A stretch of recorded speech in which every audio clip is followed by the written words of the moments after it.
में बांटे तो यकायक एक आदमी उसने कुछ कहना शुरू किया।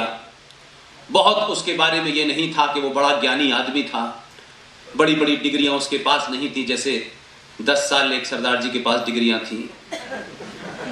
और उसने वही तरीके से बात आपको समझाई और आपकी समझ में आ गया।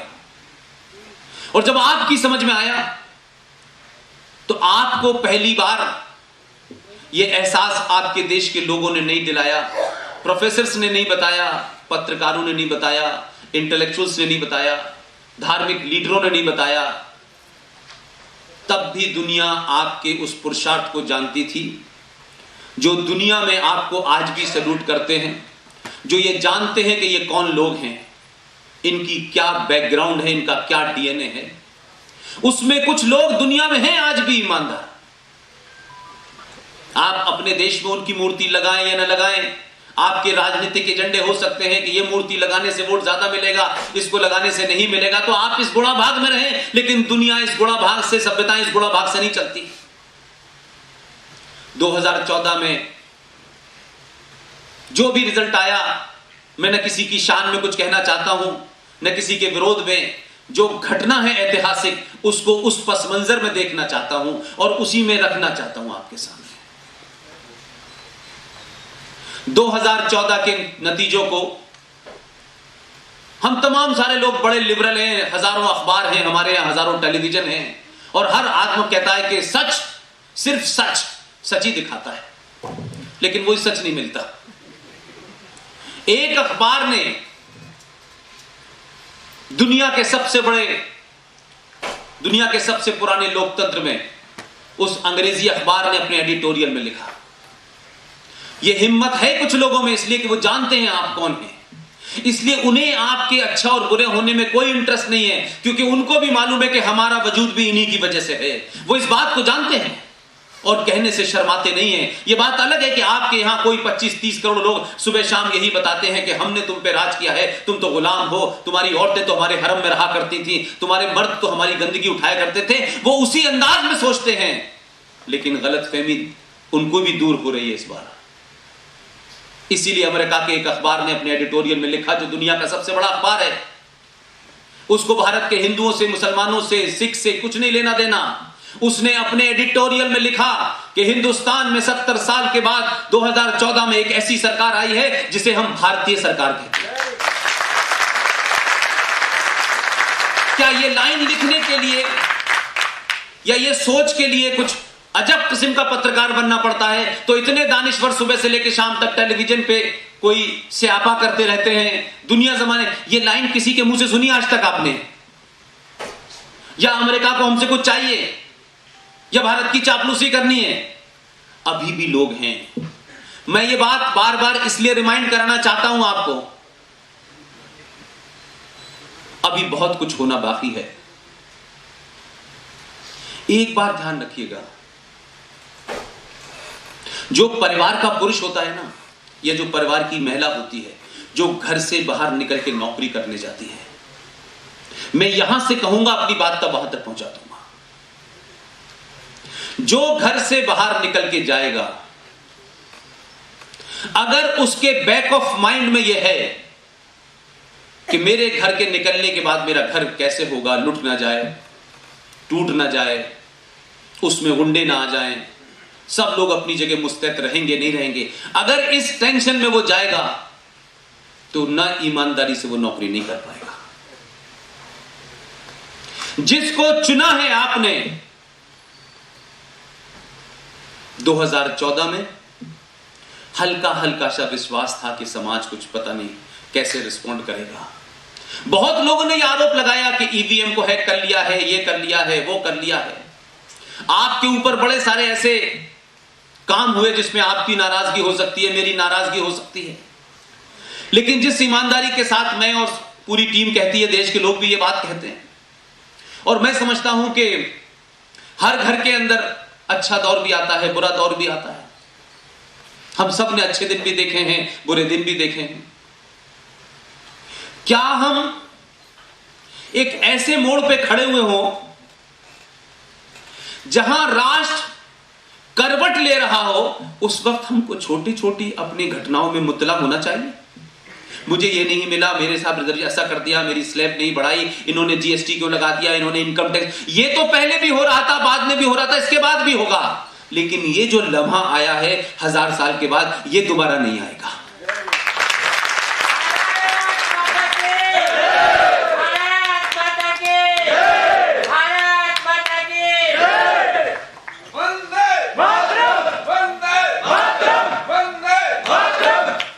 लिहाजा जैसा कि आप जानते हैं, मुझे सुनते भी होंगे, तो मैं कुछ बातों में बिल्कुल भी कोई पर्दा नहीं रखना चाहता, क्योंकि पर्दे के अंदर जो होता है वो सेकुलरिज्म होता है। और इस सेकुलरिज्म ने इतना झूठ बुलवाया है आपसे, इतना भ्रम में आपको रखा है कि मैं 2019 में हरियाणा के कुरुक्षेत्र में जो महाभारत की धरती है, उसमें उतनी ही ईमानदारी सच्चाई के साथ बात कहूंगा। किसी को भी बुरी लगे दुनिया में, मुझे कोई फर्क नहीं पड़ता। लिहाजा अपने मन से पहला ये दिल में से निकाल दीजिए, ये आपके अंदर एक गहरी कुंठा बैठ गई है। आप कोई भी काम करते हैं तो आप सबसे पहले लोग क्या कहेंगे, ये जो लोग क्या कहेंगे की बीमारी है, ये भूल जाइए। लोग भी आप हैं, आप तय करेंगे कि हमें क्या करना है। जिसको आपकी बात माननी है आपके साथ रहेगा, जिसको नहीं माननी है नहीं रहेगा। हम किसी की खुशी के लिए अपने आप को नहीं बदलेंगे भाई। हमारे परिवार का हित, हमारे राष्ट्र का हित जिसमें होगा, वो अगर किसी को भी बुरा लगता है, कितना भी बुरा लगता है लगे, वो तय करें उनको क्या करना है। हम इस अपने आप को किसी को खुश करने के लिए नहीं बदलने वाले हैं। हम टीका नहीं लगाएंगे क्योंकि हम कम्युनल हो जाएंगे। हम धोती नहीं पहनेंगे कि लोग हमें बेवकूफ समझेंगे। कभी उन्होंने पूछा आपसे कि पजामे का ऊपर साइज चलने से आप हमारे बारे में क्या सोचते हैं? पूछा आपसे? आप जो हैं वो रहिए ना। आप अपनी शर्तों पे समाज को अपने बल पे करिए। किसी के लिए, किसी को खुश करने के लिए इस मानसिकता से बाहर निकलिए। ये करते करते आप 1000 साल तक गुलाम रहे। आपने सब कुछ दांव पे लगा दिया, अब आप नहीं रहे। लिहाजा आसाम से जो मेरे भाई आए हैं, आसाम संकट के दौर से गुजर रहा है। आसाम की स्थिति पूरा देश जानता है। आसाम में जिस तरीके से करीमगंज से लेकर डिब्रूगढ़ का सब जगह का जो डेमोग्राफी चेंज की गई है, जो यहां के कम पड़ रहे थे उन्होंने बाहर से बुला लिया है। अब संकट यह है कि 1985 में भारत के महान प्रधानमंत्री, मॉडर्न प्रधानमंत्री, कंप्यूटर युग के प्रधानमंत्री ने आसाम समझौता किया था और उसी में तय हुआ था कि जो एनआरसी को लेकर के पूरे देश में बड़ा सवाल खड़ा किया जा रहा है।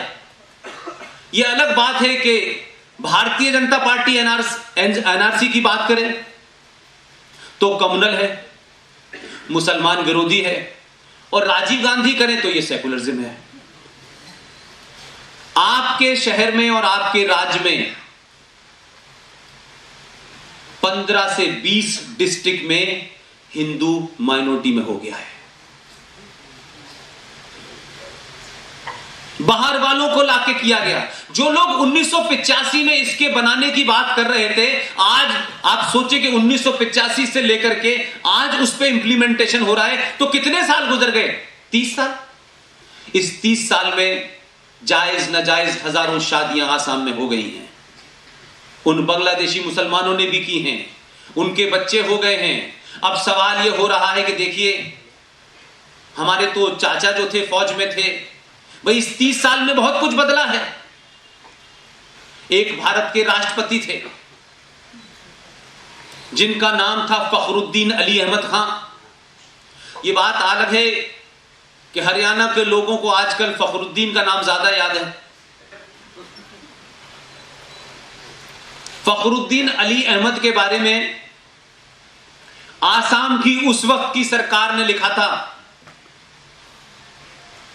कि यह शख्स जिसको आसाम के किसी छोटे से ओहदे पे नियुक्त कर दिया गया था कि ये आसामी नहीं है, ये बाहर से आया है और ये गलत है, उसने ये शिकायत इंदिरा गांधी से करी कि जिस शख्स को यहां इतने बड़े पद पे बिठा दिया गया है ये बांग्लादेशी है। लेकिन आप, अजीबोगरीब इस देश की ट्रेजेडी है, इंदिरा गांधी ने उस शख्स को कहा ये तो काम का है, इसे दिल्ली भेजो। उसे राष्ट्रपति बना दिया गया। अब यह कहा जा रहा है कि उनके वंशजों की जब इंक्वायरी हो रही है तो देखिए साहब, फखरुद्दीन अली अहमद के बच्चों को भी, जो प्रेसिडेंट थे, अरे वो प्रेसिडेंट थे लेकिन वो भी तो गड़बड़ थे। वो प्रेसिडेंट थे तो इसका मतलब ये थोड़ा नहीं कि उसके बाद तो सब ठीक हो गए। तो अगर इंक्वायरी होगी तो फिर पीछे से होगी ना, आगे से थोड़ी नहीं होनी इंक्वायरी। तो हमने 30 साल के अंदर उन लोगों को बसने दिया और वो आसाम में नहीं बसे। एक और है यहां हैदराबाद में, बीच बीच में 15 मिनट मांगते हैं। कई बार इस देश ने 15 मिनट दिए उन्हें, अब 15 मिनट मांगना बंद कर दिया उन्होंने। वो वहां से उन लोगों को लेकर के ये चुपचाप होता रहा। हरियाणा के वासियों को नहीं पता, दिल्ली वालों को नहीं पता, क्योंकि हम पता रखना नहीं चाहते। हमारा इंटरेस्ट सिर्फ उस 4 दीवारी तक है। जब तक खतरा दरवाजे पे नहीं आता, हिंदू बोलना नहीं चाहता। मेरा घर जल जाए, बच जाए, पड़ोसी का जला है, मुझे कोई फर्क नहीं पड़ता, जब मेरी बारी आएगी तब मैं देखूंगा। इसी मानसिकता ने आसाम को क्या बना दिया, बंगाल को क्या बना दिया, कश्मीर को क्या बना दिया। इस देश में 500 जगह कश्मीर बन चुके हैं। अब हमें 500 मोदी चाहिए, यह मुमकिन नहीं है। मोदी और मोदी की सोच के लोग बीच बीच में आते रहेंगे, लेकिन समाज जिस दिन तय कर लेगा कि हमारी यही सोच रहनी है, तो यहां 5 करोड़ क्या, एक भी नहीं रहने वाला। आपको खड़ा होना पड़ेगा उसके लिए। आप जिस संकट को शायद टालना चाहते हैं, लड़ना नहीं चाहते हैं, वो आपके घर तक आ गया है। नोएडा दिल्ली का इलाका है, एनसीआर में आता है। ये घटनाएं मुझे इसलिए याद दिलानी पड़ रही हैं आपको कि हम छोटी छोटी बातों में बहुत खुश होते हैं और अपनी तकलीफ को दुनिया के सामने बताने में इतने कमजोर हैं कि हमारे 5.5 लाख कश्मीरी हिंदू पंडित भी अगर मार दिए जाएं, रेप हो, मर्डर हो, सुनियोजित ढंग से मार दिए जाएं, निकाल दिए जाएं, तो भी इस देश में कभी आवाज नहीं बनी। कभी आसाम के अंदर, कभी उड़ीसा के अंदर, कभी हरियाणा के अंदर कोई धरना, प्रदर्शन, रोष नहीं हुआ। लेकिन इस देश के मक्कार मुनाफिक 15% के इलाके में 7% मुसलमान जम्मू कश्मीर में जो रहता है, वो 93 पॉपुलेशन के ऊपर अपनी ताकत से, अपनी उस सत्ता से, व्यवस्था से रूल करता है। 93% लोगों को उस सत्ता से बाहर रखता है। उस व्यवस्था के अंदर 150 से ऊपर ऐसे कानून पास करता है जो एंटी इंडिया और एंटी हिंदू होते हैं। लेकिन ना तो बंगाल में कोई धरना होता है, ना आसाम में कोई धरना होता है, ना दिल्ली वाले चुप रहते हैं, ना हरियाणा वाले चुप रहते हैं। और जब वो वहां से मार के निकाल दिया जाता है तो वो कहीं कहीं गलियों में रहते हैं, बात खत्म हो जाती है। लेकिन उसी का दूसरा रूप देखिए कि किसी एक आदमी को गो हत्या के सिलसिले में कुछ भीड़ ने मार दिया, वो खबर यूएनओ चली जाती है, वो बिहार के इलेक्शन में जाती है, दिल्ली में बड़े सारे महान लोग अवार्ड वापस कर देते हैं, कोई पुरस्कार वापस करने जाता है, कोई अवार्ड वापस करने जाता है, और जिनके पास कुछ भी नहीं है वो सड़क पे निकल के हाय हाय करते हैं। लेकिन हमारा समाज अपने लोगों के मरने पे चुप रहता है। ये मेरा नहीं है, वो मेरा नहीं है, ये ठाकुर है, ये ब्राह्मण है, ये जाट है। हम इसमें परेशान हैं, हम इसमें फंसे हुए हैं। और अब तो शायद आपको इस बात का एहसास हो गया होगा कि जब जब आप सामूहिक तौर पर थोड़ी देर के लिए जो आपकी अपनी पहचान है, जो आपका अपना सरनेम है, उसे लगाएं तो, उसे न लगाएं तो, सरनेम लगाने से अगर कोई महत्वपूर्ण होता, कोई महान बन रहा होता, तो फिर इस देश की स्थिति नहीं होती। आप अपने कर्म से महान हैं, सरनेम से नहीं है। सरनेम आपका निजी है, उसे घर में रखिए। समाज में उस सरनेम कोई काम नहीं आएगा। जिन चुनौतियों से आप जूझ रहे हैं, उससे आपको लड़ने के लिए वही रास्ता अपनाना पड़ेगा। ये नहीं कहेंगे मैं ब्राह्मण हूं लिहाजा मेरा काम लड़ना नहीं है, मैं दलित हूं मेरा काम लड़ना नहीं है। लड़ना काम क्षत्रिय का है, तो क्षत्रिय है नहीं इस वक्त, तो इसलिए आप गुलाम हो गए। आपने एक प्रयोग किया 2014 में, और उस प्रयोग का नतीजा देख रहे हैं। कुछ लोग कह रहे थे कि हम देश छोड़ के चले जाएंगे, वो गए नहीं। अब मैंने कहा, मुझसे पूछा कुछ लोगों ने कि पुष्पेन, ये लोग लगातार कह रहे थे, अखबारों के लोग कह रहे थे कि हम नहीं जाएंगे। मैंने कहा आप नहीं समझ रहे, यही वो लोग हैं जो मोदी को वापस लाएंगे, इसलिए गए नहीं है। क्योंकि वो तमाम ऐसे काम कर रहे हैं, तमाम आपको इतनी गाली देते हैं सुबह से लेकर शाम तक कि आपने 1000 साल की कुंठा को थोड़ी देर के लिए बाहर निकाल दिया है। और उसके निकलने से क्या होता है कि पहली बार भारत में, यह शब्द कोई शायद नहीं कहेगा क्योंकि लोगों को पॉलिटिकली करेक्ट होने का बहुत शौक है। समाज में हमें ऐसा रहना है कि सब अच्छा अच्छा कहें। मैं कहता हूं मुझे किसी का अच्छा बनना ही नहीं है, आई एम नॉट इंटरेस्टेड। जो लोग जम्मू कश्मीर में आर्टिकल 35 पे और 370 के हटने से खुश हो रहे हैं, मैं उससे ज्यादा खुश नहीं हूं। मैं इस बात से ज्यादा खुश हूं कि 1000 साल के बाद एक हिंदू राजा ने इस आजाद Hindustan, secular Hindustan, republic Hindustan, democratic Hindustan के अंदर जो 70 साल पहले षड्यंत्र करके इस आजाद भारत के अंदर एक राज को इस्लामिक राज बनने दिया, उस राज में आईएस जो एक दुनिया का ग्लोबल आतंकवादी संगठन है, उसका झंडा फहराने वालों को पुरस्कारों से नवाजा जाता था। और तिरंगा झंडा लेकर के जो आदमी लाल चौक पे जाता था, या तो उसकी पिटाई होती थी या उसको जेल में बंद कर दिया जाता था। वो जो 7.5% पॉपुलेशन थी 15% इलाके में, उन्होंने जो दुनिया के जघन्य अपराध किए थे, क्योंकि इस देश की बौनी दिल्ली की सरकारों ने जायज और नाजायज तरीके से संविधान में ऐसे प्रोविजन किए कि उन प्रोविजनों के चलते उन्होंने उन नाजायज चीजों को अपना हक मान लिया।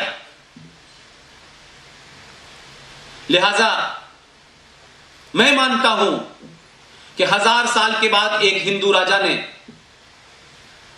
इसी धरती पे, जो कश्यप ऋषि की धरती है, जो कृष्ण की, भगवान राम की धरती है, जिसका इतिहास अनंत काल का है, कुछ लिखित में कहते हैं 10,000 साल, कोई कहता है 5,000 साल, लेकिन यह भारत 1947 को पैदा नहीं हुआ, ना तो यह कभी पैदा हुआ है, ना यह मरने वाला है। यह अनादिकाल से था, अनादिकाल तक रहेगा।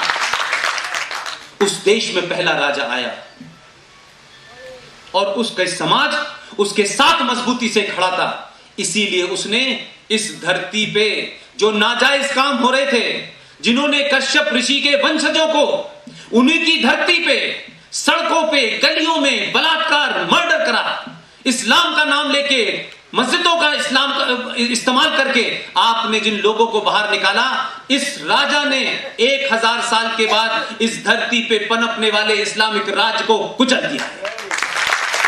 किसी को बुरा लगता हो तो लगे, या किसी को अच्छा लगे तो लगे, लेकिन सच्चाई यह है कि आर्टिकल 35 पे और 370 नहीं हटा है। उस हरे रंग का जो उनका कॉन्स्टिट्यूशन था, जो एंटी हिंदू और एंटी इंडिया था, उस जमीन के ऊपर भारत का कब्जा नहीं था। भारत की सुप्रीम कोर्ट उस पर लागू नहीं करती थी, भारत की पार्लियामेंट उस पर लागू नहीं होती थी, हजारों कानून उस पर लागू नहीं होते थे, इलेक्शन कमीशन वहां नहीं जा पाता था, एंटी करप्शन वहां नहीं जा पाता था, क्योंकि वो तो जन्नत थी। और जन्नत में तमाम अल्लाह के बंदे रह रहे थे और उन्हें हूरें वही चाहिए थी, तो गलती से उन्होंने किसी और को हूरें समझ लिया। उस पाप का घड़ा भरा तो 35A और 317 सिर्फ नहीं हटा है, वो आतंकवादी, वो इस्लामिक जिहादी सोच का जो एक डॉक्यूमेंट था जिसे आप जम्मू कश्मीर का संविधान कहते हैं, उसे कुचल के डस्टबिन में डाल दिया गया है।